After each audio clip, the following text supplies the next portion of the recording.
Hai semuanya, kembali lagi di channel aku, Akama Jenita. Assalamualaikum warahmatullahi wabarakatuh.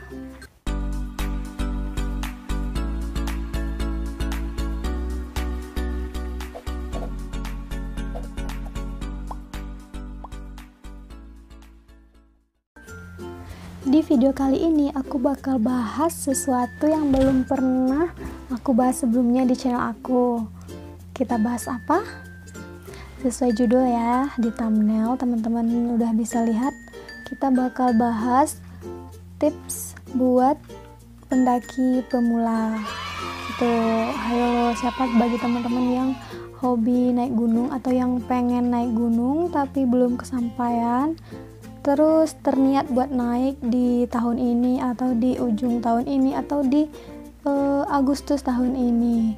Buat pemula, kita simak sama-sama ya. Oh iya, kali ini tuh aku nggak sendiri. Kali ini aku bakal bahas tips itu tuh bersama teman aku. Siapa dia? Langsung aja ya. Oke teman-teman, sesuai yang aku bilang kemarin, kita bakal bahas tips buat pendaki pemula bersama saudara Afdol Aulia. Silahkan perkenalkan diri terlebih dahulu. Ya, terima kasih. Halo kawan-kawan semua, subscriber JJ. Asik. Saya Afdol, panjangnya Afdol. Afdol Aulia. Info lanjut tentang saya silahkan di follow atau dilihat di Instagram saya. Ini di sini nanti dimasukin. Ya, itu jadi cukup. Oke, jadi info lebih lanjutnya nanti bisa teman-teman follow aja Instagramnya di sini ya, Selebgram kok. Selebgram. Selektif. Nah, jadi kita langsung aja masuk ke topiknya. Yang pertama yaitu yang mau ditanyakan, mungkin teman-teman yang lain yang mau naik gunung juga bertanya-tanya sih, apa saja persiapan yang harus disiapkan, persiapan yang harus dipersiapkan, misalnya dari segi fisik, finansial, terus barang-barangnya. Silakan. Ya, terima kasih. Saya akan menjawab dengan keterbatasan ilmu dan pengalaman saya. Oh no! Karena sebenarnya saya tidak terlalu mungkin karena masih kuliah tidak terlalu fokus untuk nanjak atau mendaki gunung, tapi pernah lah beberapa kali. Jadi saya akan berbicara sesuai dengan empiris atau pengalaman saya pribadi. Ya, hal yang harus dipersiapkan dari pendakian atau nanjak, yang pertama, yang paling penting dari segi fisik atau keadaan fisik, segi mental ya, mental dan kesehatan. Jadi kawan-kawan yang merasa tidak siap mental ataupun kesehatan, jangan mencoba untuk mendaki karena sama saja nanti akan, atau kasarnya bunuh diri lah. Jadi kan mendaki merupakan salah satu, bisa dikatakan olahraga lah, karena memang hal yang dipertanyakan adalah fisik. Bagaimana pengaturan napas, bagaimana kita membawa kerel dan akhirnya sampai ke puncak. Jadi kawan-kawan yang misalnya ingin mendaki untuk pemula gitu, Iya, saya sarankan untuk lari kecil dulu. Pernah nonton film 5 cm? Pernah. Jadi kan mereka ada lari beberapa kali sebelum pendakian Merbabu atau Mahameru? Mahameru. Jadi misalnya satu minggu lagi pendakian misalnya Merapi, Janto atau Singgalang. Jadi silahkan sore-sore atau pagi jogging beberapa menit, 30 menit lah. Tapi angsur-angsur dari 5 menit, 10 menit, nanti akhirnya 30 menit. Jadi kawan-kawan sudah mempersiapkan fisik.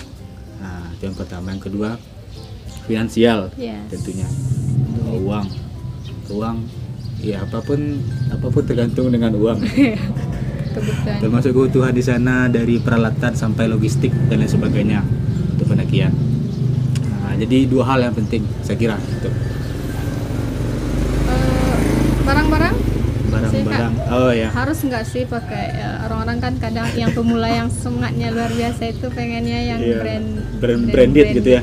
Nah, itu gimana seharusnya? Iya, kalau yang pemula, kalau misalnya tidak ada apa namanya barang Alat, ya. alat, bisa sepertinya banyak Sewa-sewa. sewa. Nanti juga bisa di Instagramnya nih, ambasador. Tidak. Promosi. Promosi terus, oke. Ambasador. Tidak apa-apa. Ambasador tour guide kalau salah, nanti masukin sini. Di situ ada kalau misalnya jasa untuk guide dan pendakian ya. Jadi kalau misalnya biar tidak ribet, kan kawan tinggal klik di situ kan, dilihat kelasnya, kelas eksklusif ataupun yang standar biasa atau yang biasanya gitu. Jadi kawan-kawan hanya membawa badan dan nanti diservis oleh itu jasa itu. Oke. Kemudian itu apa namanya, brand gitu ya. Ya. Harus nggak sih? Sebenarnya sebenarnya brand ini kalau brand kan sesuai dengan kualitas itu. Misalnya contoh ya sebutnya namanya Ejer, Konsina dan sebagainya gitu kan. Biasanya kan brand-brand yang terkenal juga terkenal kualitas dan kuantitasnya gitu. Misalnya Ejer, Tahan dan sebagainya. Dan memang alat-alat pendakian ini lumayan lah lumayan lah harganya gitu kan. Jadi kawan-kawan yang ingin mempunyai bisa diangsur-angsur ya. Misalnya beri kerel, tenda, sepatu, satu loh, jaket. jadi jangan lupa nabung. Intinya nabung. Oke, pertanyaan selanjutnya yaitu makanan yang boleh dan nggak boleh dibawa, dan barang-barang yang perlu dan nggak perlu dibawa. Oke, untuk barang-barang makanan, saya kira sebenarnya lebih tepatnya makanan yang tidak seharusnya dibawa gitu. Iya. Contoh Sebaiknya misalnya, tidak dibawa. Contohnya makanan yang berbau-bau menyengat. Jadi nanti kenapa dianjurkan tidak dibawa? Takutnya nanti karena baunya menyengat, ada binatang-binatang buas ataupun binatang-binatang yang ada di area pendakian datang. Nah, dan ketika misalnya memang kalau misalnya membawa makanan, contoh setelah makanan nih ada di sisa makanan, sebaiknya digantung tinggi berapa meter di bawah tanah gitu, itu menghindari datangnya binatang-binatang buas. Itu untuk makanan. Untuk barang-barang yang tidak harus dibawa hampir sama lah. Mungkin kawan-kawan tahu lah kalau misalnya kita membawa kerel dan meminimalisir barang-barang yang ada di dalam kerel. Contoh misalnya memang tentunya kawan-kawan tidak tahu apa sih barang-barang yang harus dibawa. Untuk peralatan-peralatan lah pasti dibawa. Berarti kan ada juga tuh yang pemula kan nggak tahu, misalnya bawa jaket yang kayaknya lebih, atau bahkan ada yang kadang-kadang bawa bantal mungkin atau selimut mungkin. Ya. Seperti itu. Jadi intinya kawan-kawan pemula, tentu kawan-kawan tidak langsung naik ke gunung tanpa mencari tahu lah gitu. Jadi yang pertama yang harus kawan-kawan lakukan paling menggali tentang wawasan pendakian gitu ke kawan-kawan orang yang pernah mendaki gitu, dari peralatan, makanan dan apapun yang berkaitan dengan pendakian gitu. Jadi mungkin juga nanti dibawa bantal, kasur dan sebagainya gitu kan. Gitu. Jadi kan peralatan pegunungan sudah banyak lah. Sudah banyak diproduksi juga, dan untuk ya nanti tidak meribetkan atau tidak menyusahkan kawan-kawan untuk mendaki, karena kerel kawan-kawan juga terbatas gitu kan. Oke, selanjutnya ini lebih khusus sih ke para cewek-cewek, para ukti. Cewek kan ada tuh kadang-kadang ada yang bilang kalau lagi berhalangan atau haid dilarang naik gunung, itu kenapa gitu? Ya. Itu dari juga segi ilmiah dan mungkin ada mistis-mistisnya juga ya. Iya, ya berangkat juga dari pengalaman ataupun empiris pribadi saya sendiri. Itu juga kenapa perkataannya ada yang mengatakan dilarang gitu. Jadi sebenarnya perkataan dilarang itu kehati-hatian orang gitu. Jadi berhati-hati daripada nanti kedapatan itu, lebih baik hati-hati. Sebenarnya tidak melarang secara total gitu. Buyung-buyung. Allah itu. Oh, tidak melarang secara, kalau misalnya dilarang secara hukum atau konstitusi misalnya ada kan. Ya. Jadi sebelum masuk gunung wanita yang ini gitu kan tidak boleh gitu. Jadi boleh, sebenarnya boleh gitu. Tapi yang kawan-kawan Aceh harus mengetahui juga kalau misalnya lagi halangan apa sih pantangan dan sebagainya gitu kan yang tidak boleh dilakukan. Dari apa namanya? Psikologi ya atau jiwa Iya. jiwa. Itu ndak Dari psikologi ya, di psikologi cewek kan ndak mood nih, ndak mood dan cenderung emosional kan, yes. cenderung emosional.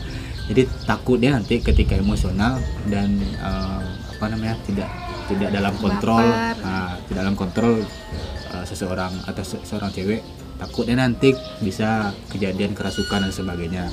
Itu ketakutan di dalam pendakian. Jadi kalau misalnya kawan-kawannya cek memahami hal itu pasti bisa lah, misalnya walaupun misalnya mencoba mengontrol gitu dan sebagainya. Itu aja sih kalau untuk cewek. Oke. Jadi gitu ya teman-teman yang cewek-cewek, teman-teman aku. Kalau bisa sih enggak dulu buat naik gunung ketika lagi berhalangan. Kalau memang pun mau naik gunung boleh-boleh saya, tapi harus mengetahui secara keseluruhan apa sih pantangan ataupun hal yang dilakukan ketika memang berhalangan. Itu aja. Oke, selanjutnya yaitu etika atau aturan selama di perjalanan hingga sampai ke tujuan. Pokoknya di perjalanan itulah apa aja yang boleh kita lakukan atau ada larangan-larangan tertentu nggak sih gitu. Ini hal yang mungkin paling sering disampaikan dan juga paling sering diabaikan. Ada 3 hal aturan ataupun pantangan alam, bisa dikatakan pantangan alam atau 3 aturan di alam dimanapun, misalnya di gunung, di pantai dan sebagainya.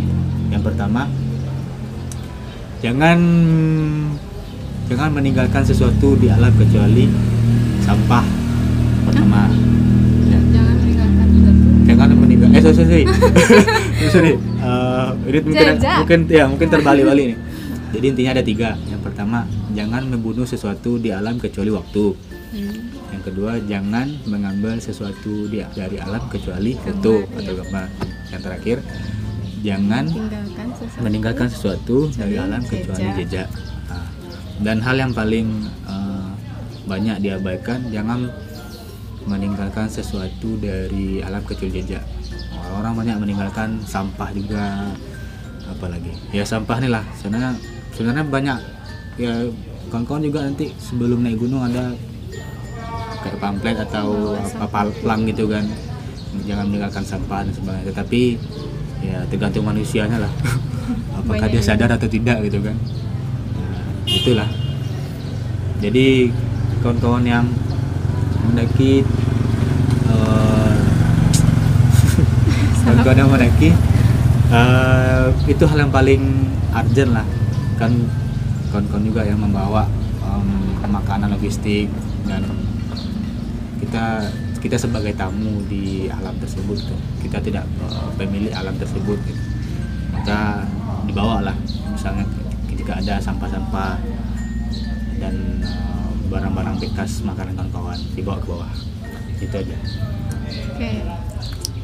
Terus nggak ada yang apa? Kalau kenapa misalnya kita melihat sesuatu yang horor atau apa gitu nggak boleh diceritakan? Oh, ya. Kalau sepengalaman atau beberapa pengalaman saya pribadi di pendakian, saya belum pernah melihat satu sosok sosok apapun lah itu gitu, yang belum pernah. Alhamdulillah lah belum. Tapi pernah satu kejadian, kawan satu tim gitu pernah mengalami hal yang mistis gitu kan. Jadi ketika ya waktu maghrib sore menuju malam gitu kan. Jadi ketika itu dia yang berjalan di awal dan di depan lah gitu kan. Jadi saya di belakangnya. Kemudian pas ada jalur pembelokan gitu, dia melihat ya kayak terkejut gitu lah kan. Nah, jadi tapi dia belum menceritakan. dan sampai di atas juga dia belum menceritakan, dan sampai turun ke bawah baru dia ceritakan gitu. Jadi dia melihat kayak sosok hitam besar gitu kan. Kayak gitulah. Jadi ya intinya hal yang paling urgent juga di alam, jangan pernah takabur. Takabur atau kayak sombong gitu kan, sok-sokan gitu. Nanti kayak kena batunya atau karma lah nanti di sana gitu. Misalnya mana nih orang-orang yang di alam gitu dan sebagainya, sok-sokan gitu. Ntar pulang dan akhirnya tidak pulang gitu kan. Berhari-hari di sana. Putar-putar situ. Ya. Itu aja. Oke, habis. Iya.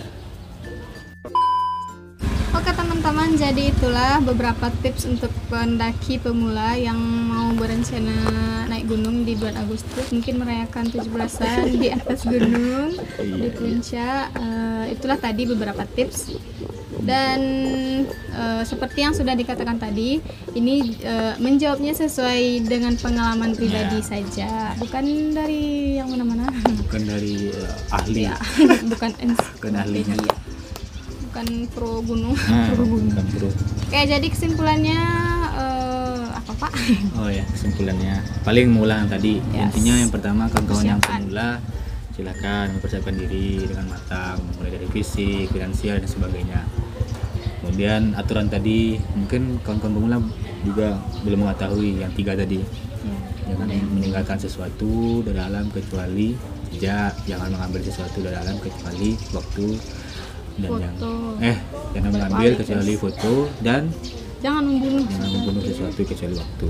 Okay. Dan dari 3 itu hal yang paling penting, yang pertama menyambung dari itu, yang pertama jangan takabur atau sombong di alam. Kemudian ya yang paling itu juga, yang paling penting juga sampah, jangan nyampah lah. Jangan nyampah di alam, karena memang kawan-kawan yang belum paham nih ya bodo amat nih. Yang penting bisa berpegang seperti itu, bodo amat, tergantung. Yang penting kalian nikmati ini dan sebagainya, sampah bodo amat lah ya, jangan sampai seperti itu. Oke, terima kasih yang udah nonton video ini sampai habis, dengan menyimaknya sampai habis dengan baik juga, pakai earphone ya kalau perlu. Dan kalau ada yang teman-teman yang masih ragu atau yang mau ditanyakan, silahkan komen di bawah. Oke? Ya. Silakan. Dan saya akan jawab sesuai dengan keterbatasan pengalaman dari ilmu saya. Oke, jadi sampai di sini saja video kali ini. Silakan diambil yang baik-baiknya, tinggalkan yang buruk-buruknya. Dan yang paling penting adalah support channel aku dan juga channelnya di sini nanti. Harus disupport ya. Klik tombol subscribe-nya yang merah. Juga nyalakan loncengnya untuk mendapatkan notifikasi ketika kami menambahkan video baru. Terima kasih. Assalamualaikum warahmatullahi wabarakatuh. Salam Lestari. Salam.